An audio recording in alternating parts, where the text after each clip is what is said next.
ආයිබෝවන් ඔයාලා හැමෝටම මගේ YouTube නාලිකාවට ඔයාලා සාදරයෙන් පිළිගන්නවා.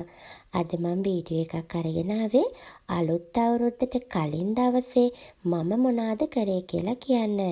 අවුරුදු උදාවත් එක්ක කුකුල් කොටුවත් අලුත් වෙන්න ඕන නිසා අපි තීරණය කරා මුළු කුකුල් කොටුවම සුද්ධ කරලා අලුත් අතරුණු දාලා පිළිවෙලක් කරන්න. ඒ වගේම තවත් රාජකාරි ගොඩක් තියෙනවා අලුතෙන් කරන්න. මගේ කුකුල් කොටුවේ පොඩි වෙනස්කම් ටිකුත් සිද්ධ වුණානේ.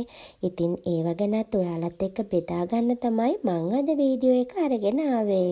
දැන් මන් ළඟ ඉන්නේ කිකිලියෝ 5 දෙනයි කුකුලෝ 2යි එක තාරාවෙකුයි විතරයි. මේ මට ලැබුණ රැකුම් වැටුණ කිකිලි මගේ කිකිලියකට තමයි උහුමාරු කරගත්තේ. මොකද මගේ අය රැකුම් වැටුනේ නැහැ. මම මේ කිකිලිට බිත්තර 7ක් තිබ්බා.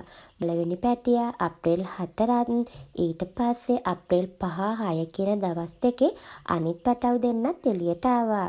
බිත්තර 7න් පැටව් 3 දෙනෙක් තමයි ඉන්නේ. මගේ ජීවිතේ පළවෙනි වතාවට තමයි බිත්තර රකින්න තියලා මේ විදියට චූටි බෝලගෙඩි ටිකක් ගත්තේ. ඉතින් රකින්න කාලෙට මෙයාලා කෑම වතුර ගන්නෙම නැති තරම්. ඒ නිසාම මං එයාට කන්න පුළුවන් වෙන්න කෑම ටිකයි වතුර ටිකයි ගොඩක් ලං කරලා තමයි තිබ්බේ. මොකද එයාට හෙල්ලෙන්නේවත් නැතුව කෑම ටික ගන්න වතුර ටික ගන්න පුළුවන් වෙන්න ඕන නිසා.